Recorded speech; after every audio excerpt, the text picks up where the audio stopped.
الحمد لله نحمده ونستعينه ونستغفره ونؤمن به ونتوكل عليه ونعوذ بالله من شرور أنفسنا ومن سيئات أعمالنا من يهده الله فلا مضل له ومن يضلل فلا هادي له وأشهد أن لا إله إلا الله وحده لا شريك له وأشهد أن محمدا عبده ورسوله أما بعد فإن خير الحديث كتاب الله وخير الهدي هدي محمد صلى الله عليه وسلم وشر الأمور محدثاتها وكل محدثة بدعة وكل بدعة ضلالة وكل ضلالة في النار.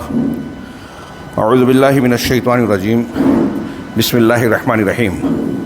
وحاق بآل فرعون سوء العذاب النار يعرضون عليها غدوا وعشيا ويوم تقوم الساعة أدخلوا آل فرعون أشد العذاب. محترم حضرین، ہمارے ایمان کی بنیادوں میں سے ایک بنیاد رکن ایمان آخرت کے دن پر ایمان لانا ہے. ہم جب آخرت کہتے ہیں تو اس میں صرف میدان محشر یا جنت و جہنم کی زندگی نہیں ہے، بلکہ ایک آدمی کی موت واقع ہو جائے تو اس کی قیامت قائم ہو گئی اور آخرت کا سلسلہ شروع ہو گیا.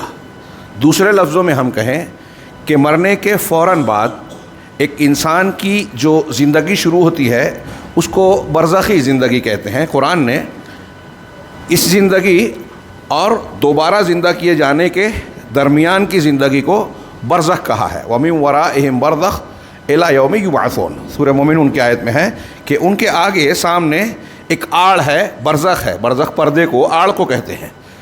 اس دن تک کے لیے جب کہ انہیں دوبارہ زندہ کر کے اٹھایا جائے گا. یہ برزخی زندگی کا جو پیریڈ ہے، یہی پیریڈ قبر کی زندگی کا ہم کہتے ہیں. ایک انسان کی اس زندگی کو قبر والی یا برزخ والی زندگی کہتے ہیں. برزخ میں تو عموم ہے. قبر چونکہ اکثر لوگوں کو زمین میں گاڑا جاتا ہے اور قبر اس گڑھے کو کہتے ہیں جس میں مردے کو دفن کیا جاتا ہے. عام طور سے اکثر و بیشتر لوگوں کے ساتھ ایسا ہی ہوتا ہے. اس لیے عذاب قبر یا ثواب قبر کو قبر کی طرف نسبت دی جاتی ہے. حالانکہ ایک آدمی اگر دفن کیے جانے کی بجائے مرنے کے بعد اگر ڈوب جائے دریا میں اور اسے مچھلیاں جانور کھا لے، دنیا میں زندگی میں کوئی شیر درندہ انسان کو پھاڑ کر کھا جائے یا پرندے اس کے جسم اور باڈی کو نوچ لیں، جل کر راکھ بن جائے، کوئی بھی شکل ہو انسان کے مرنے کے بعد کی، وہ اس کی برزخی زندگی ہے. اور ہمارے ایمان کی ایک بنیاد یہ ہے کہ جب اس کی یہ برزخی زندگی شروع ہوتی ہے تو یہیں سے اگر وہ نیک ہے تو راحت اور نعمت کا ایک سلسلہ شروع ہو جاتا ہے، اور اگر وہ بد ہے، عذاب کا مستحق ہے. کافر اور منافق تو ہیں ہی، بعض مومنین بھی اگر عذاب کے مستحق ہیں تو اس پیریڈ میں بھی عذاب کا ایک سلسلہ شروع ہو جاتا ہے. قرآن کی متعدد آیات اس پر دلالت کرتی ہیں. احادیث جو تواتر کے درجے کو پہنچتی ہیں، تواتر کے ساتھ ثابت ہے کہ عذاب قبر اور ثواب قبر دونوں، اچھائی اور برائی، اللہ کا انعام رحمت اور اللہ کا عذاب، دونوں حق ہے، قرآن و حدیث سے ثابت ہے. اور اہل السنہ والجماعہ، صحابہ، تابعین، تبع تابعین، تمام امت کے اہل حق لوگوں کا یہ متفقہ عقیدہ ہے. چنانچہ امام طحاوی رحمہ اللہ نے ایمانیات کا تذکرہ کرتے ہوئے بعض امور کا، قیامت کی علامتوں کا اور مرنے سے پہلے کے کچھ امور کا ذکر کرتے ہوئے کہا کہ ہم اس پر ایمان لاتے ہیں. اور پھر اس کے بعد انہوں نے کہا وَبِعَذَابِ الْقَبْرِ لِمَنْ كَانَ لَهُ أَهْلًا، کہ ہم ایمان رکھتے ہیں عذاب قبر پر بھی جو اس کا اہل ہے. اللہ رب العالمین کے علم میں، جناب میں، جو اس کا مستحق ہے اس کو عذاب قبر ہوتا ہے، ہوگا، اس پر ہم ایمان رکھتے ہیں. وَسُؤَالِ مُنْكَرٍ وَنَكِيرٍ فی قبرہ عن ربہ و دینہ و نبیہ، اور منکر نکیر کا بندے کے سلسلے میں ہر بندے سے منکر نکیر کی جانب سے سوال کیا جانا. اس میں کچھ بحثیں ہیں علمی، ہم اس کو یہاں جب درس وغیرہ تفصیل سے ہوگا بیان کریں گے کہ اس سے انبیاء کرام کو اکثر علماء نے مستثنی مانا ہے. بات سمجھ میں آتی ہے.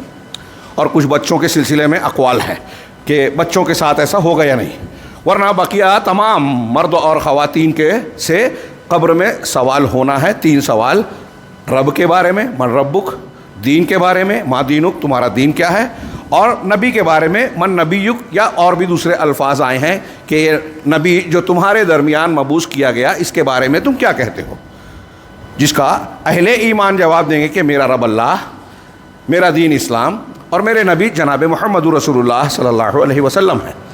اور کافر اور منافق کہیں گے ہا لا ادری، ہائے ہائے میں نہیں جانتا، میں نے لوگوں کو ایک بات کہتے ہوئے سنا اور وہی بات میں کہنے لگا. یعنی ایمان، یقین اور تصدیق وہاں موجود نہیں تھی. چنانچہ اس سوال کا جو غلط جواب دیں گے منافق کافر، تو ان کو وہیں سے منکر نکیر کی طرف سے جواب دیا جائے گا کہ نہ تو نے جانا نہ تو نے پڑھا، اور پھر اس کو عذاب دینے کا سلسلہ شروع ہوگا جس کی مختلف کیفیات ابھی ہم بیان کریں گے، بیان کی گئی ہے حدیثوں میں. تو منکر نکیر کا سوال کیا جائے گا علی ما جاءت بہ الاخبار عن رسول اللہ صلی اللہ علیہ وسلم، ان خبروں اور احادیث کی بنیاد پر جو رسول اللہ صلی اللہ علیہ وسلم سے وعن الصحابۃ رضوان اللہ علیہم اجمعین، اور صحابہ رضوان اللہ علیہم اجمعین سے مروی ہیں. والقبر روضۃ من ریاض الجنہ وحفرۃ او حفرۃ من حفر النار. اور یہ قبر، یہ امام طحاوی کی عبارت ہے. اہل السنہ والجماعہ اس عبارت کو گویا یہ ترجمانی کر رہے ہیں اہل سنت والجماعت کے عقیدے کی، یہ ہمارا ماننا ہے، ایمان ہے. اللہ کے رسول صلی اللہ علیہ وسلم اور صحابہ کرام کا یہی طریقہ تھا، یہی تعلیم ہے. چنانچہ یہی ایمان تھا. چنانچہ قبر یا تو ایک انسان کے لیے جنت کی کیاریوں میں سے ایک کیاری ہے، یا پھر جہنم کے گڑھوں میں سے ایک گڑھا ہے، آگ کے گڑھوں میں سے ایک گڑھا ہے. یہ امام طحاوی رحمہ اللہ کی ایک عبارت میں نے اس تناظر میں بتائی کہ یہ ہمارے عقیدے کا حصہ ہے. شیخ موفق ابن مقدسی کہتے ہیں کہ عذاب القبر و نعیمہ حق، یہ ایک دوسرے عقیدے کی کتاب ہے. اس میں وہ کہتے ہیں کہ عذاب قبر اور نعمت قبر کا عذاب اور قبر کا آرام، عذاب تکلیف، مار پیٹ، سب آ گیا اس میں سزا، اور نعمت راحت کی چیز جس سے انسان کو لذت محسوس ہو، آرام ملے، خوشگواری محسوس ہو. تو عذاب قبر اور نعیم قبر حق ہے. وقد استعاذ النبی صلی اللہ علیہ وسلم منہ، نبی کریم صلی اللہ علیہ وسلم نے اس سے استعاذہ کیا ہے، یعنی پناہ طلب کی ہے. اور وہ امارا فی کل صلاۃ، اور ہر نماز میں اس سے پناہ مانگنے کا حکم دیا ہے. وفتنۃ القبر حق، اور اسی طریقے سے قبر کا فتنہ بھی حق ہے. اس کی شاید تفصیل کا موقع نہ ملے. عذاب قبر اور فتنہ قبر 2 لفظ استعمال ہوتا ہے. فتنہ قبر سے مراد قبر میں جو مختصر سا یہ 3 سوال منکر نکیر، جو 2 فرشتے آئیں گے اور ان کو منکر نکیر کہا جاتا ہے، یہ حدیثیں ثابت ہیں. کچھ لوگ اس کا انکار کرتے ہیں، لیکن یہ چونکہ روایات صحیحہ سے ثابت ہے اس لیے ہمارے ایمان کا حصہ ہے. ایمان بالغیب، اللہ اور رسول اللہ صلی اللہ علیہ وسلم نے غیب سے متعلق جن امور کے بارے میں خبر دی ہے، ہماری عقل میں آئے یا نہ آئے، ہم اسے مانتے ہیں، یہی ایمان بالغیب ہے. تو یہ اس میں شامل ہے کہ نبی صلی اللہ علیہ وسلم نے اس سے پناہ مانگی. اور عذاب فتنہ قبر حق ہے، اور منکر نکیر کا سوال کرنا بھی حق ہے. اور پھر اس کے بعد بعث بعد الموت، یعنی دوبارہ زندہ کیا جانا، یہ بھی حق ہے. یہ جو میں نے 2 جگہ سے عبارتیں پیش کی، علامہ ابن تیمیہ رحمہ اللہ کا فرمان ہے کہ اہل ایمان اہل السنہ والجماعہ ہی نہیں بلکہ جتنے اہل حق ملتیں گزری ہے، یعنی یہود و نصارہ تک بھی، وہ بھی اس بات پر ایمان رکھتے ہیں کہ قبر میں عذاب یا ثواب ہوگا. علامہ ابن قیم رحمہ اللہ کی بھی اس طرح کی عبارت ہے. اور یہ جو علامہ ابن تیمیہ نے فرمایا بخاری کی اس روایت میں بھی موجود ہے جس میں حضرت عائشہ صدیقہ رضی اللہ تعالی عنہا سے ایک یہودی اور یہودن عورت نے بیان کیا کہ قبر میں عذاب ہوگا، اور پھر انہوں نے رسول اللہ صلی اللہ علیہ وسلم سے سوال کیا. اس پر کچھ لوگ جو ہے سوال اٹھاتے ہیں منکرین حدیث کہ ارے ایک یہودی کیسے بتائے گا. ہاں ایسی کئی چیزیں ہیں. صحابہ کرام کو بعض یہودیوں نے کچھ چیزوں کا ذکر کیا، انہوں نے اللہ کے رسول صلی اللہ علیہ وسلم سے پوچھا، نبی کریم صلی اللہ علیہ وسلم نے اس کے بارے میں وضاحت فرمائی، تو آپ نے اس کی تصدیق کی، بتایا کہ ہاں قبر میں بھی عذاب ہوتا ہے، اور ہوتا ہے جو اس کو ہوگا، جو اس کے لائق ہیں، جو اس کے مستحق ہیں، اللہ رب العالمین ان کو عذاب دے گا. میرے بھائیو، نبی کریم صلی اللہ علیہ وسلم نے، جیسا کہ ابھی میں نے شیخ ابن مقدسی کی عبارت میں پڑھا، اس سے پناہ مانگی ہے۔ ہر نماز میں اس کا حکم دیا، نماز ہی نہیں، صبح و شام کی جو ہم دعائیں پڑھتے ہیں، اذکار پڑھتے ہیں، اصبحنا و اصبح الملک للہ والے میں ہے وَأَعُوذُ بِكَ رَبِّ أَعُوذُ بِكَ مِنْ عَذَابٍ فِي النَّارِ وَعَذَابٍ فِي الْقَبْرِ، یعنی صبح و شام کے جو اذکار اور دعائیں اللہ کے رسول صلی اللہ علیہ وسلم نے بتائی ہے، اس میں بھی یہ دعا سکھائی کہ ہم اللہ کی پناہ طلب کریں، اس کی پناہ میں آئے، قبر میں کوئی عذاب دیا جائے کسی بھی عذاب سے، اور جہنم کے عذاب سے۔ اور بھی دعائیں ہیں، اور بھی مواقع ہیں، کئی موقعوں پر اللہ کے نبی صلی اللہ علیہ وسلم نے صحابہ سے کہا استعیذوا باللہ من عذاب القبر، اور صبح و شام کی ایک اور دعا ہے اللہم عافنی فی بدنی والی میں بھی ہے واعوذ بک من عذاب القبر، کہ میں عذاب قبر سے پناہ مانگتا ہوں۔ اور آپ نے صحابہ کرام سے اسپیشلی کبھی قبروں کے پاس سے گزرے یا عام حالات میں آپ نے کہا استعیذوا باللہ من عذاب القبر، اللہ رب العالمین کے سے قبر کے عذاب سے پناہ طلب کرو۔ اور آپ نے جیسے دعا سکھائی نماز کے آخر میں اللہم انی اعوذ بک من عذاب القبر ومن عذاب النار واعوذ بک من فتنة المسیح الدجال واعوذ بک من فتنة المحیا والممات واعوذ بک من فتنة المحیا والممات واعوذ بک من المعصم والمغرم۔ پڑھیے، موقع نہیں ہے کہ میں ترجمہ کروں اور پوری لمبی تشریح کروں، فی الحال صرف اس آج کے خطاب میں خطبہ جمعہ میں عذاب قبر سے متعلق میں ذکر کرنا چاہتا ہوں۔ نبی کریم صلی اللہ علیہ وسلم کے بنیادی کاموں میں سے ایک یہ تھا کہ آپ بشیر و نذیر تھے، ڈرانے والے اور خوشخبری دینے والے، بشیر خوشخبری دینے والے، نذیر ڈرانے والے۔ اور جن چیزوں سے ڈرانا تھا، جن چیزوں کی بشارت تھی، وہ یہیں سے شروع ہو جاتی ہے، دنیا میں تو ہے ہی، قبر میں بھی آدمی کے لیے عذاب کی چیزوں کی جس سے اللہ کے رسول صلی اللہ علیہ وسلم نے ڈرایا ہے، اور قبر میں بھی راحت و آرام کی چیزوں کی جس کی خوشخبری دی ہے اہل ایمان کو۔ قرآن میں اس کی دلیلیں موجود ہیں، میں نے حدیثوں کی طرف اشارہ کیا اور یہ بتایا کہ اللہ کے نبی صلی اللہ علیہ وسلم نے مختلف موقعوں پر، بلکہ صبح و شام کی دعاؤں میں، بلکہ ہر نماز کے آخری رکعت میں تشہد کے بعد کی ایک دعا سکھائی جس میں عذاب قبر اور عذاب جہنم سے پناہ کی تعلیم دی گئی ہے۔ یہ ہمارے لیے کتنی شدید ضرورت کی چیز ہے۔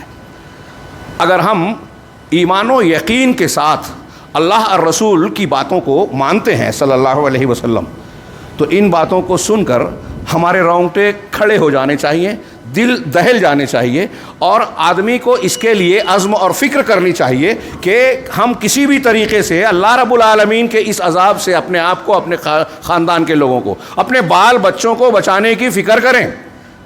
دنیا میں کھانا پینا، دنیا کے عیش و آرام اور دوسری لذتوں اور نعمتوں کے لیے جتنی فکر کرتے ہیں، اس سے کہیں زیادہ بڑھ کر اس بات کی فکر ہونی چاہیے اگر ہمارا ایمان ہے۔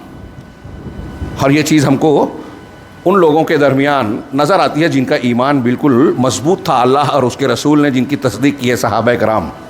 پڑھیے ان کے حالات اور واقعات، عذاب قبر کا تذکرہ ہوتا تھا یا عذاب جہنم کا ذکر ہوتا تھا، کیسے ان کی حالت بن جاتی تھی، ہچکیاں بن جاتی تھی۔ حضرت عثمان غنی رضی اللہ تعالیٰ عنہ کا صرف ایک اشارہ کروں، بہت مرتبہ آپ سن چکے ہوں گے، یاد دلا رہا ہوں صرف، کہ ان کے تعلق سے روایت صحیحہ میں موجود ہے کہ جب وہ قبر پر کسی بیٹھتے زیارت کرتے تھے، بہت روتے تھے، بہت روتے تھے، اتنا روتے کہ روایتوں میں ہے کہ آپ کی آنسوؤں سے آپ کی داڑھی تر ہو جاتی، اتنا آنسو بہتا کہ داڑھی بھیگ جاتی تھی۔ لوگ پوچھتے کہ آپ قبر کے سلسلے میں کیوں اتنا زیادہ فکر مند اور پریشان رہتے ہیں؟ تو حضرت عثمان غنی رضی اللہ تعالیٰ عنہ خلیفہ ثالث ذو النورین، جن کی فضیلت و بشارتیں آپ سن چکے ہیں، وہ کہتے ہیں کہ آخرت کے سفر کے لیے یہ جو مرحلہ ہے، قبر کی جو منزل ہے، پڑاؤ ہے، یہ پہلا پڑاؤ ہے، پہلا مرحلہ ہے۔ اگر یہاں معاملہ ٹھیک ٹھاک رہا تو آگے کا معاملہ بھی ٹھیک ہے، یہاں معاملہ بگڑ گیا تو آگے بھی انسان کے لیے خطرہ ہے۔ اور قبر کے عذاب کا ایک پہلو یہ بیان کرتے ہیں اہل علم کہ کفار و مشرکین اور منافقین کے لیے یہیں سے گویا ایک تنبیہ شروع ہو جاتی ہے، ان کے لیے آگے کے عذاب کا یہ گویا مقدمہ ہے۔ اب ان کی مایوسی کا سلسلہ شروع ہو جاتا ہے کہ قبر میں ان کو ایسا عذاب دیا جاتا ہے کہ آگے ان کو مایوسی ہو جاتی ہے کہ اب ہمارا معاملہ ٹھیک ٹھاک نہیں رہے گا۔ مومن کے لیے دنیا قبر میں کشادگی، جنت کی ہوائیں، خوشبو اور جنت کے مناظر جو دکھائے جاتے ہیں، وہ آگے کے لیے اس کے راحت کا سامان بنتے ہیں، مقدمہ بنتے ہیں۔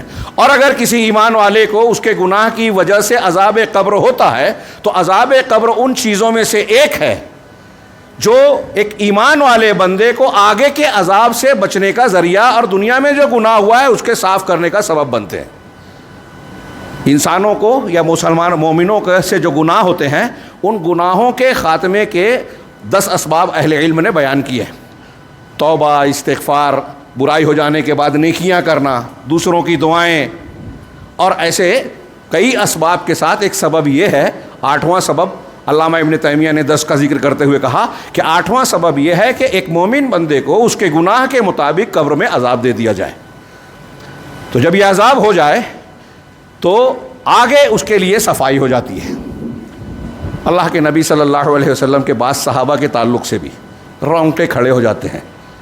حضرت معاذ رضی اللہ تعالیٰ عنہ کا جب وفات ہوئی، نبی کریم صلی اللہ علیہ وسلم نے کہا کہ یہ ایسے شخص تھے کہ جن کے آپ ان کی قبر پر جب تدفین کی تو اچانک آپ نے سبحان اللہ کہا۔ صحابہ نے وجہ پوچھی، کہا یہ ایسے شخص ہیں جن کی موت سے عرش ہل گیا، اتنے اونچے مقام اور ایسے مقام والی شخصیت تھی، لیکن ان کو بھی قبر نے ایک مرتبہ بھینچ دیا، دبا دیا۔ سوچئے، ایک صحابی رسول، پھر ایک واقعہ یہ ہے کہ آپ کا قبر کے پاس سے گزر ہوا، ایک صحابی کے ساتھ تھے، آپ نے کہا اف لکا اف لکا، اف ہے تجھ پر، اف ہے تجھ پر۔ صحابی نے سمجھا مجھے کہہ رہے ہیں، پیچھے ہٹ گئے، کہا میں تو، کہا تم کیوں ٹھہر گئے، ایسا ہو گئے؟ کہا آپ نے اف کہا میرے بارے میں، ہاں تو میری یہ کیفیت ہو گئی۔ کہا تم سے نہیں، یہ صاحب قبر سے کہا تھا، میں نے اسے ایک ایسے کام سے بھیجا تھا، اس نے ایک زرہ کے سلسلے میں غلول کیا، بددیانتی کی، خیانت کی، اس کی وجہ سے اسے عذاب قبر ہو رہا ہے۔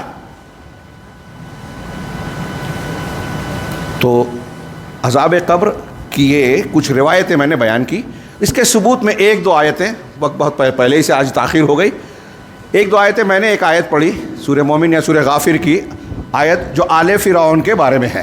اللہ رب العالمین نے جو فرعون اور آل فرعون کو سمندر میں غرق کیا تو اس کا ذکر کرتے ہوئے کہا وحاق بآل فرعون سوء العذاب، کہ آل فرعون کو ایک برے عذاب نے دھر پکڑا، گھیر لیا، دریا میں ڈبو دیا اللہ نے۔ اور اس کے بعد اللہ نے کہا النار یعرضون علیہا غدوا وعشیا، کہ جہنم ہے، آگ ہے، آگ جہنم نہیں، آگ ہے جس پر وہ صبح و شام جس کا سامنا کرایا جاتا ہے، جس پر وہ پیش کیے جاتے ہیں۔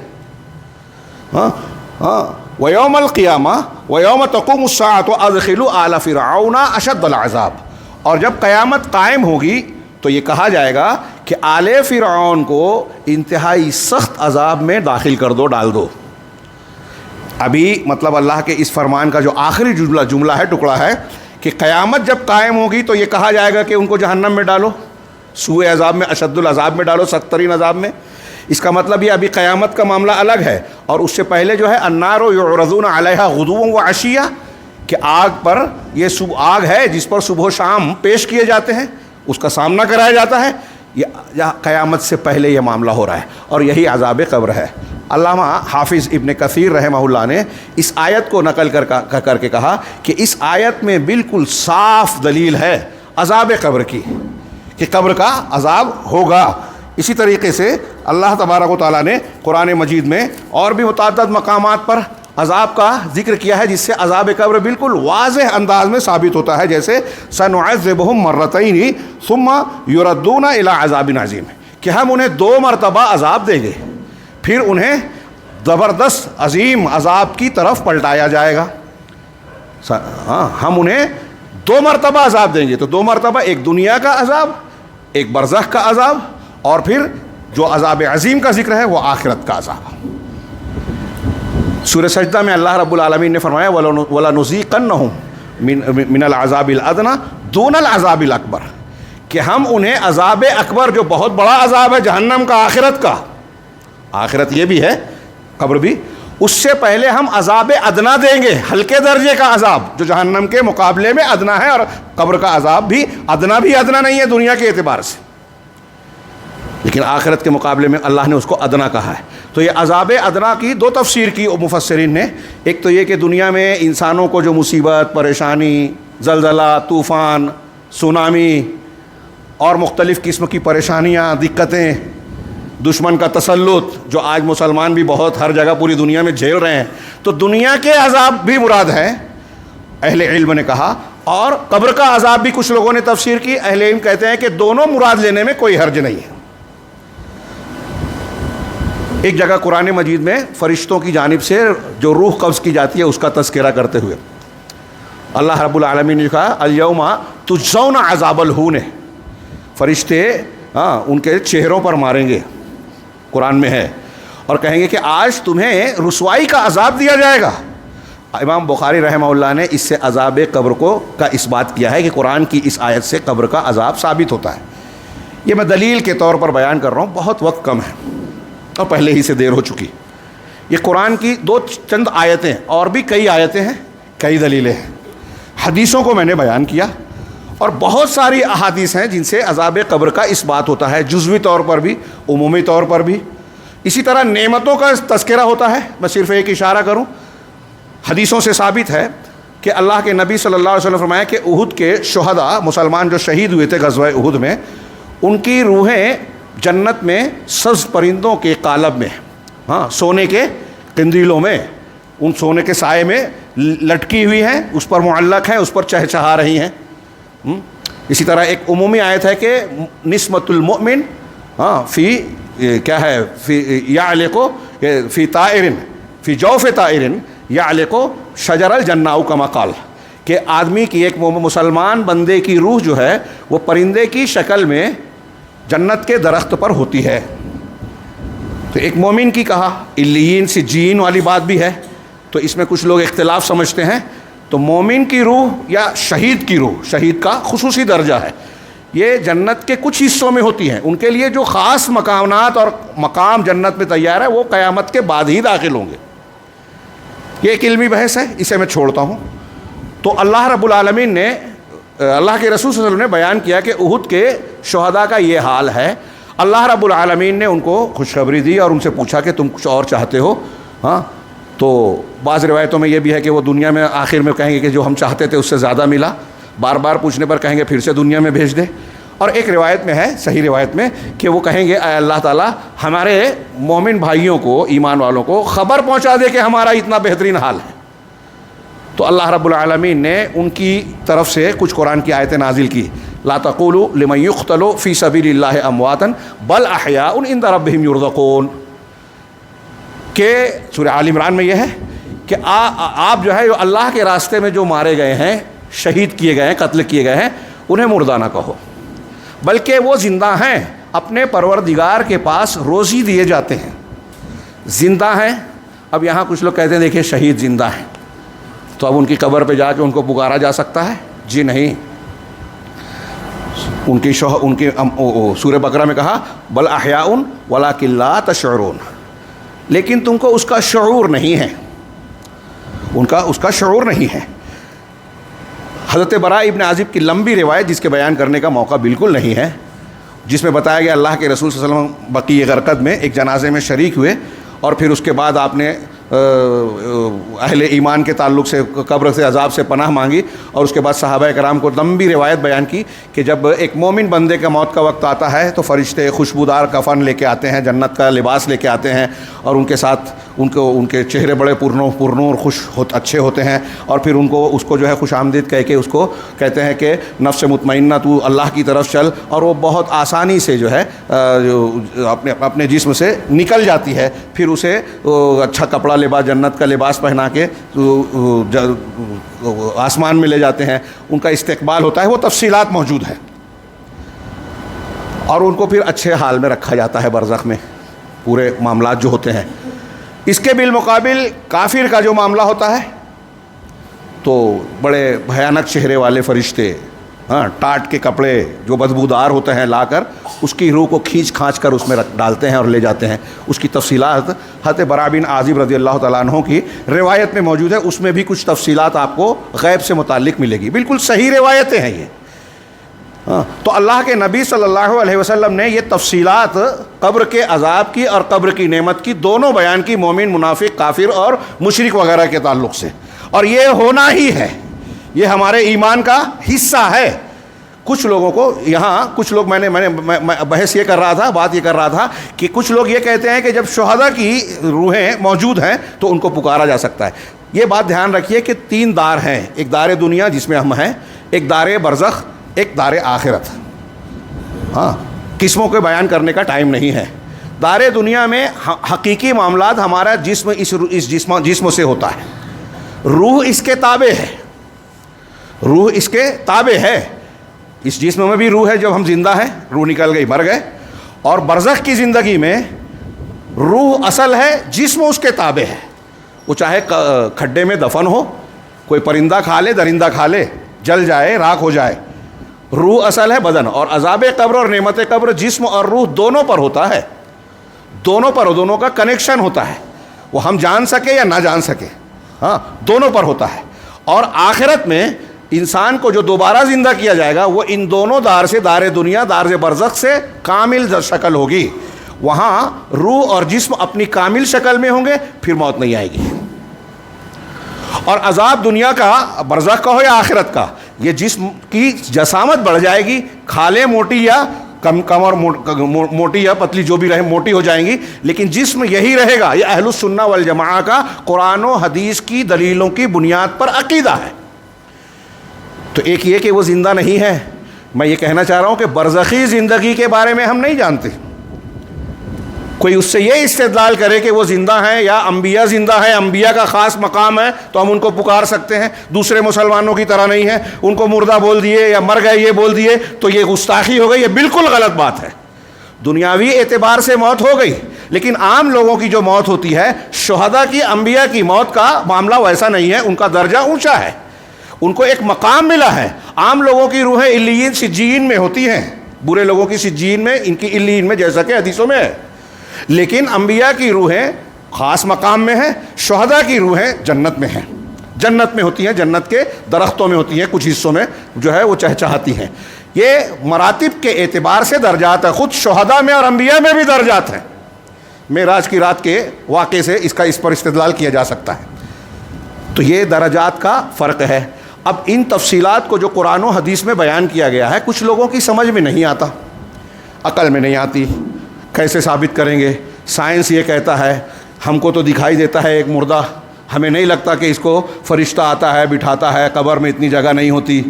پھر اس سے سوال جواب کر رہا ہے، اس پر جو ہے گرو سے حملہ ہو رہا ہے، جس میں ہے کہ اس کو چہرے پہ مارتا ہے تو اس کا یہاں سے لے کر پیچھے تک حصہ پھٹ جاتا ہے، پھر وہ چیخ مارتا ہے، منکر نکیر کا سوال کا جب جواب نہیں دے پاتا تو چیختا ہے، ایسی چیخ جسے انسان اور جن کے علاوہ سارے لوگ سنتے ہیں۔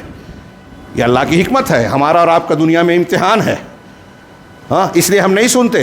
اگر چیزوں کو، جنت جہنم کو انسان دنیا میں دیکھ لے، عذاب قبر اور ثواب قبر کو دیکھ لے تو امتحان نہیں رہے گا۔ تو یہ اللہ کی حکمت سے جڑا، اس لیے انسان اور جنات کو نہیں سنائی دیتا، جانوروں کے ساتھ یہ امتحان نہیں ہے، اس لیے جانور سنتے ہیں، دوسرے سے حیوانات سنتے ہیں، جیسا کہ حدیثوں میں موجود ہے۔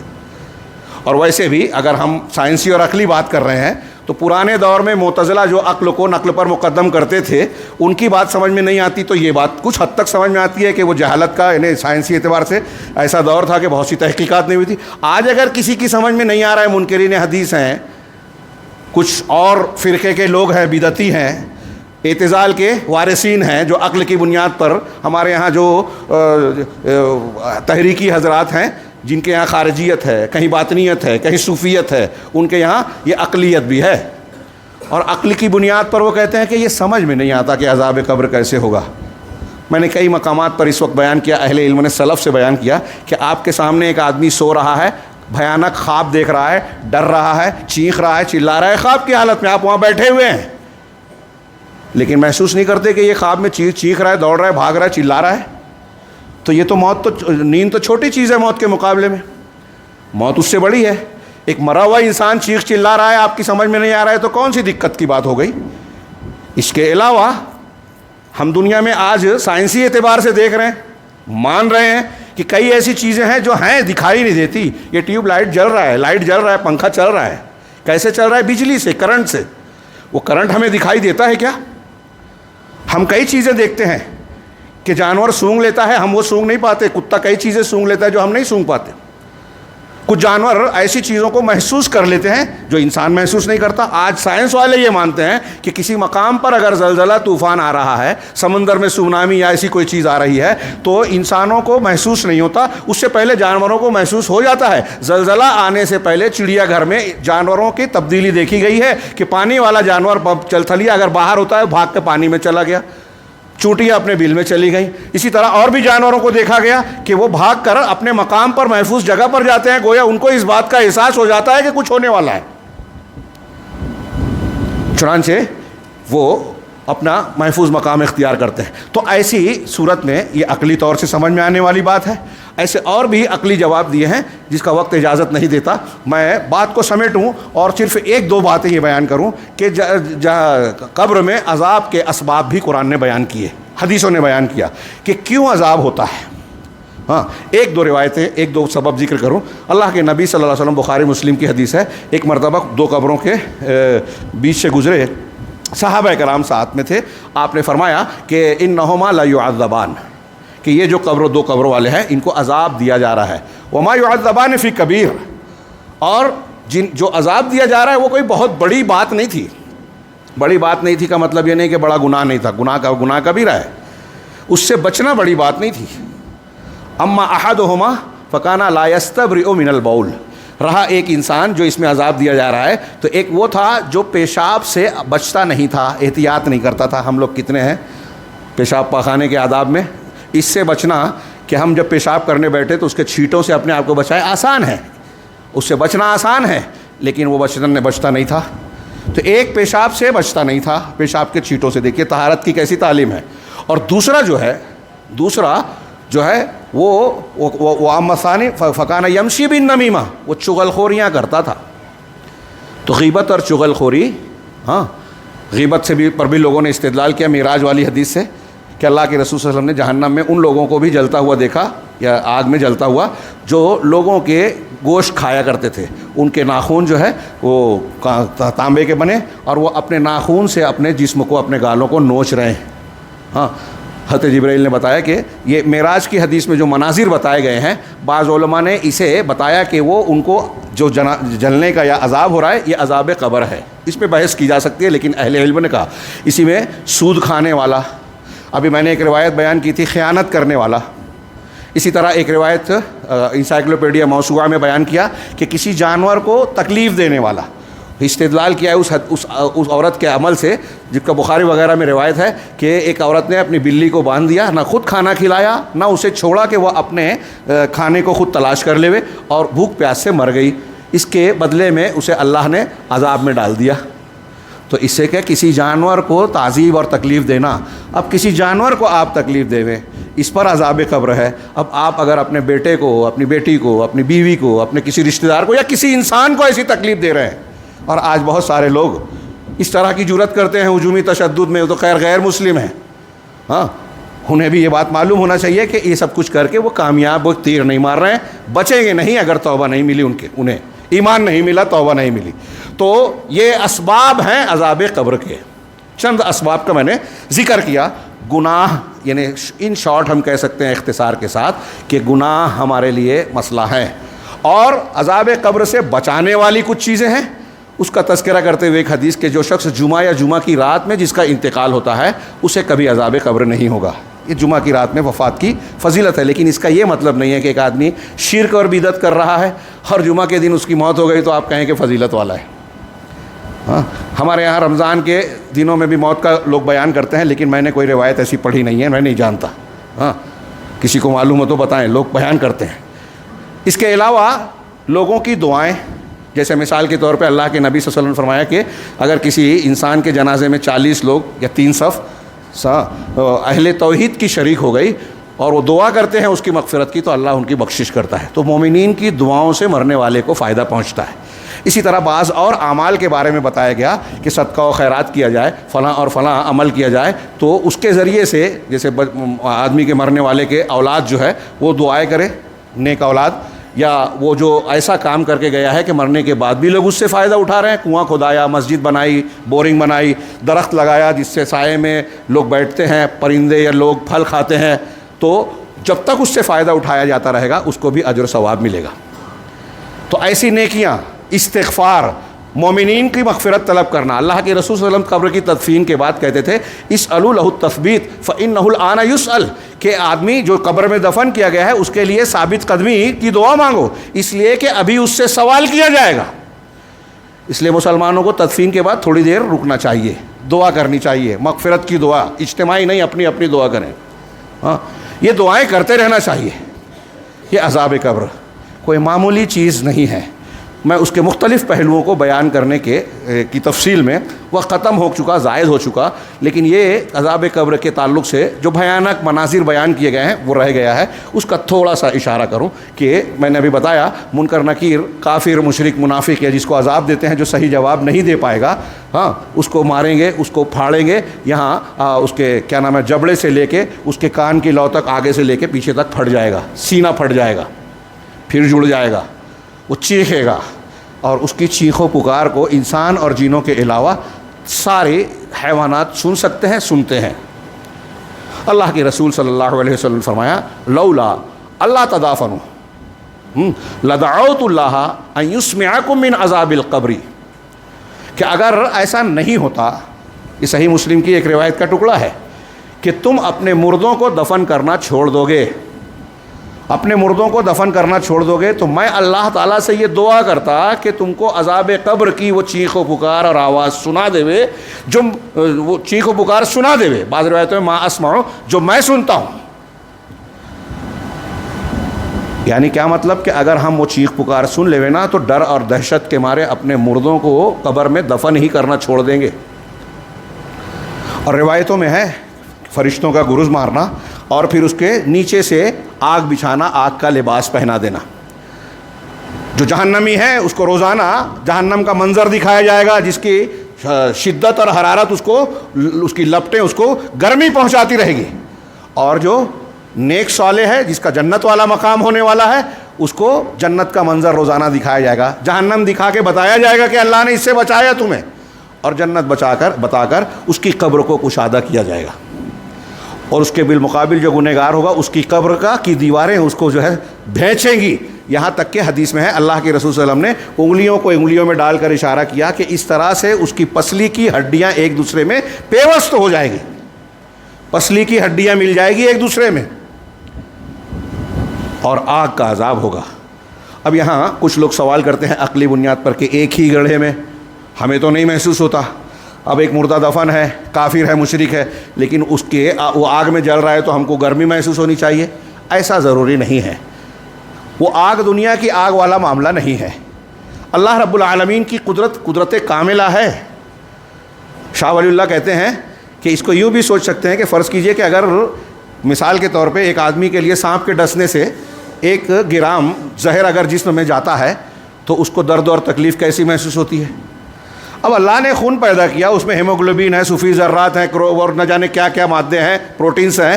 اللہ رب العالمین چاہے تو اس خون میں 1 گرام اگر سانپ کا زہر جاتا ہے تو اتنی تکلیف ہوتی ہے، اللہ رب العالمین 1 لیٹر اس میں زہر پیدا کر دے، کیا اس کی قدرت نہیں ہے؟ تو اس کو کتنی تکلیف ہوگی؟ یہ ایک سمجھانے کے لیے مثال دی جا رہی ہے، ایسا ہی ہوگا ہم نہیں کہہ رہے ہیں، سمجھانے کے لیے۔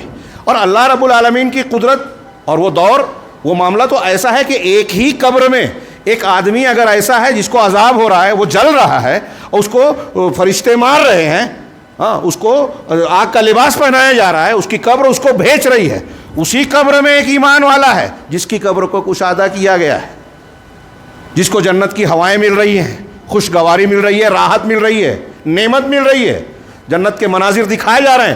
ایک ہی قبر میں 2 لوگوں کا الگ الگ معاملہ ہو تو کوئی بعید نہیں ہے، اللہ رب العالمین اس پر قدرت رکھتا ہے، کوئی بعید بات نہیں ہے۔ یہ عذاب قبر سے متعلق جو میں عرض کروں، بات کو ختم کر رہا ہوں، ہمارے ایمان کا حصہ ہے۔ اگر کوئی اسے نہیں مانتا تو وہ قرآن کو نہیں مانتا، وہ حدیثوں کو نہیں مانتا، 1 2 نہیں، بہت ساری آیتوں کو، بہت ساری حدیثوں کو نہیں مانتا، متواتر حدیثوں کو نہیں مان رہا ہے، اور اس کی عقل میں نہیں آتا، یہ ہماری عقل میں نہیں آتا کہ اس کی عقل ہے کہ نہیں ہے۔ کیونکہ عقلاً بھی عذاب قبر ثابت ہو رہا ہے. پھر تمام صحابہ تابعین اور اہل سنت والجماعت کا اجماع ہے اس پر. یعنی میرے بھائیوں ہمارا یہ یقین ہے کہ قبر میں عذاب یا ثواب کا معاملہ ہوتا ہے. اور جو تھوڑا سا منظر ہم نے کھینچا یہ کیوں ہوتا ہے؟ میں نے ابھی اشارہ کیا کہ ایک تو جو مر چکا ہے اس کے لیے تمہید کے طور پر ہے، آگے کا معاملہ اس کو سمجھ آتا ہے. لیکن جو زندہ ہے ہم اور آپ، ہم کو جو بیان کیا گیا ہے، اگر ہم کو یہ بیان کیا رسول اللہ صلی اللہ علیہ وسلم نے، اللہ تبارک و تعالیٰ نے، تو یہ ہماری تعلیم اور تنبیہ کے لیے ہے، ڈرانے کے لیے ہے، ہوشیار کرنے کے لیے کہ اپنے آپ کو بچا لو اس عذاب سے، اپنے بچوں کو بچانے کا انتظام کرو، فکر کرو. یہ کوئی معمولی بات اور مذاق نہیں ہے کہ آپ نے سنا اور چھوڑ دیا. ہم میں سے ہر شخص کو مرنا ہی ہے، اس مرحلے پر جانا ہی ہے. تو کیا ہم اس سے بے فکر رہیں؟ ہمارا یقین ہے کہ ایسا ہونا ہے. ہم ہی نہیں، یہود و نصارہ بھی مانتے تھے. اگر قبر میں ایک آدمی کہتا ہے، ہمارے ہاں کچھ لوگ اصول بنائے ہیں، معاف کیجیے گا تھوڑا دیر ہو گئی، اصول بنائے کہ اخبار احاد سے، ایک ہوتی ہے متواتر حدیث، ایک ہوتی ہے خبر واحد. متواتر ایسی حدیث کو، روایت کو کہتے ہیں جس کو نقل کرنے والے ہر دور میں اتنے سچے ثقہ راوی ہوں، تعداد میں اتنے زیادہ ہوں کہ سب سے غلطی ہونا یا سب کا مل کر جھوٹ بولنا ممکن ہی نہیں ہے، عقلاً بھی عادتاً بھی محال ہے. ایک غلطی کرے گا جھوٹ بولے گا، 2 کریں گے، 3 کریں گے، 4 کریں گے، 10 کریں گے، 50 کریں گے. کیا جو نیک ہیں، متقی ہیں، پرہیزگار ہیں. تو متواتر حدیث اس کو کہتے ہیں. قرآن پورا کا پورا ہمیں تواتر سے ملا ہے. تو متواتر اور آحاد میں اس روایت اور سند کا فرق ہے. اہل السنہ والجماعہ محدثین اور اہل حق متواتر اور آحاد کو ماننے کے سلسلے میں فرق نہیں کرتے کہ اگر صحیح ہے، آحاد بھی صحیح ہے جس میں کم راویان ہیں، تواتر کے درجے سے، تو اس سے حدیث آ گئی تو ہم کو ماننا ہے. صحیح ہے، ثقہ ہے، تو اس کا مطلب یہ کہ یہ اللہ کے رسول صلی اللہ علیہ وسلم سے ثابت ہے، آپ تک پہنچتی ہے، آپ کی بات ہے. اور جو رسول کی بات ہے اس کا انکار کرنا کفر ہوگا ثابت ہو جانے کے بعد. اگر ثابت نہیں ہے، کچھ دوسرے اسباب ہیں، تو وہاں بحث کی گنجائش کی جا سکتی ہے. لیکن ثابت ہو جانے کے بعد آپ کہیں کہ میری سمجھ میں نہیں آتا، میں نہیں مانوں گا، تو یہ کافر ہو جائے گا آدمی. تو عذاب قبر کچھ لوگ کہتے ہیں کہ یہ آحاد سے ہے، حالانکہ یہ بھی تواتر سے ہے. تھوڑی دیر کے لیے مان لیجئے کہ آحاد سے ہے. بڑا اچھا اعتراض کیا علامہ البانی صاحب اور دوسرے لوگوں نے، سوال کیا کہ آپ کہتے ہیں کہ اس سے عقیدہ، آحاد سے عقیدہ نہیں ثابت ہوگا، یہ غلط بات ہے. عقیدے کی چیز خبر واحد سے نہیں ثابت ہوگی، ایسا ان لوگوں نے کہا، بعض بدعتیوں نے. ہمارے یہاں بھی کچھ لوگ پائے جاتے ہیں. تھوڑی دیر کے لیے کہا کہ مان لیتے ہیں، چلیے آپ کی بات. تو اب یہ دیکھیے کہ اللہ تبارک و تعالیٰ نے، اللہ کے رسول صلی اللہ علیہ وسلم نے ایک دعا سکھائی جس میں عذاب قبر سے پناہ مانگنے کی تعلیم ہے، مسیح دجال سے پناہ مانگنے کی تعلیم ہے. اب آپ یہ کہیں کہ مسیح دجال کی روایتیں آحاد ہیں، متواتر نہیں ہیں.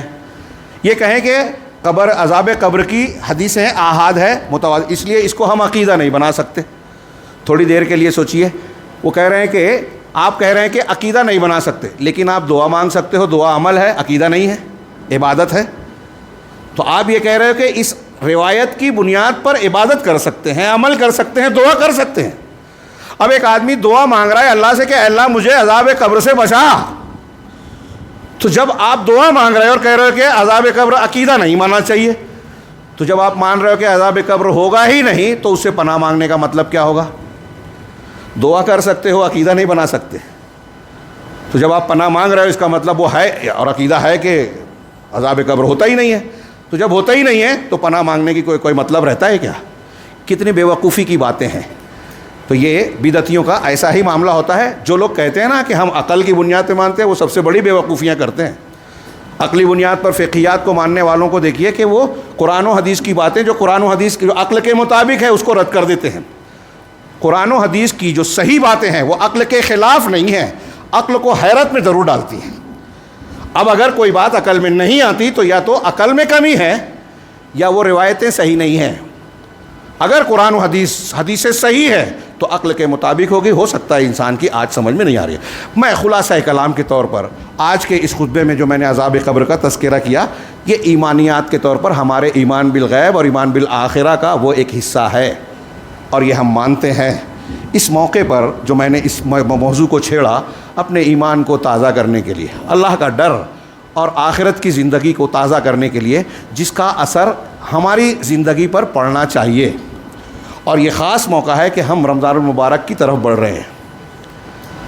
عذاب سے بچانے کے لیے نیکیاں، ایمان اور عمل صالح ضروری ہے، اور عذاب میں ڈالنے کا سبب گناہ ہے، جیسا کہ میں نے ابھی ہلکا سا تذکرہ بھی کیا۔ دنیا اور آخرت کی جتنی مصیبتیں ہیں سب کی بنیاد ہے گناہ۔ شرک اور کفر سب سے بڑا سبب ہے، بدعت و خرافات گناہ کبیرہ، اس کے بعد درجہ بدرجہ ہیں، پھر صغیرہ گناہ۔ آج ہم دیکھیں تو ہمارا گھر، ہمارا سماج، معاشرہ، مسلمانوں کا پورا مجموعی حال اگر دیکھیں تو گناہوں میں لت پت نظر آتے ہیں، شریعت اور شرعی احکام سے ایک طریقے سے غافل اور بے پرواہ نظر آتے ہیں، الا ماشاء اللہ۔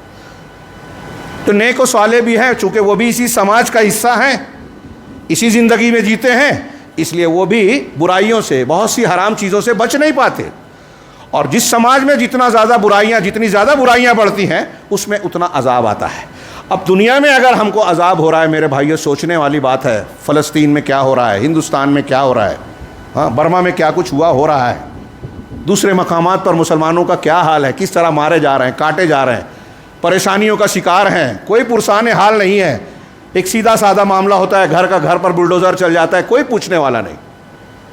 ابھی تازہ گھروں پر بلڈوزر چل گیا، ہاں ہمارے نوجوانوں کو گرفتار کر کے 10 سال 20 سال جیلوں میں ڈال دیا گیا، 20 سال بعد پتہ چلتا ہے کوئی ثبوت نہیں ہے، بے گناہ چھوٹ گئے۔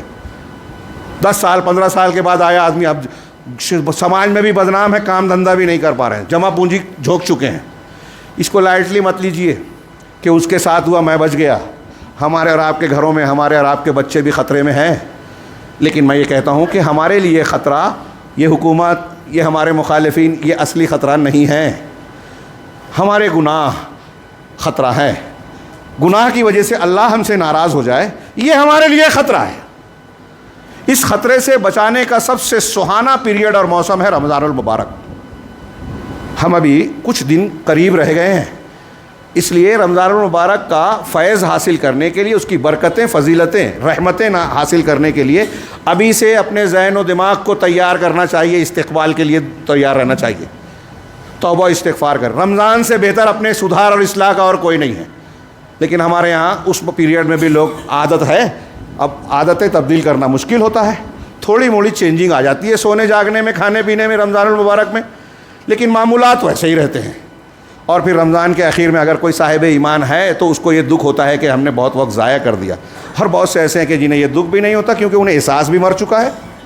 تو میرے بھائیوں، ہم اور آپ ابھی زندہ ہیں، یہ رمضان اگر مل رہا ہے ہمیں تو بہت بڑی خوش قسمتی ہے، پتہ نہیں اگلے رمضان میں کون زندہ رہے کون مر جائے، اس لیے ابھی سے اس کے لیے تیاری کریں، اور یہ تیاری ہم اپنے فائدے کے لیے کریں گے۔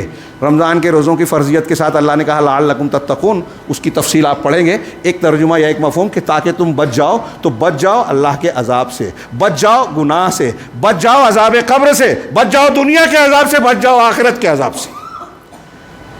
اس کی تیاری کرنی چاہیے ہمیں۔ اور یہ جو میں نے بیان کیا یا جو ہم نے سنا اور جو ہمارے ایمانیات کا حصہ ہے، میں پھر سے کہوں کہ یہ یقینیات ہے، طے شدہ ہونا ہی ہے، یہ کوئی مذاق نہیں ہے۔ رب العالمین نے یہ کائنات مقصد کے تحت پیدا کی ہے، اور اس مقصد پہ پورا نہ اترنے کے یہ بھیانک نتائج ہونے والے ہیں، عذاب قبر اور عذاب آخرت، عذاب نار کی شکل میں۔ اللہ رب العالمین سے دعا ہے کہ وہ ہمیں توفیق دے ایمان اور عمل صالح کے ایسے زیور سے آراستہ ہونے کی، جس کے ذریعے سے ہم دنیا، برزخ اور آخرت ہر مرحلے کے عذاب سے، فتنوں سے اپنے آپ کو، اپنے اہل و عیال کو بچا سکیں، اور ہر جگہ اللہ کی رحمتوں اور اس کے انعامات کے حقداروں میں شامل فرمائے رب العالمین۔ رمضان المبارک جو آ رہا ہے اس کی کما حق ہو تیاری، اور اس میں جیسا ایک مومن بندے کو جہنم سے آزادی کا پروانہ ملتا ہے، اس میں ہمیں شامل ہونے کی رب العالمین توفیق عطا فرمائے۔ اقول قولی ھذا واستغفر اللہ لکم ولسائر المسلمین، وصلی اللہ علی نبینا محمد۔ بارک اللہ لنا ولکم فی القرآن المجید ونفعنا وإیاکم بالآیات والذکر الحکیم، انہ تعالی جواد کریم ملک مقتدر۔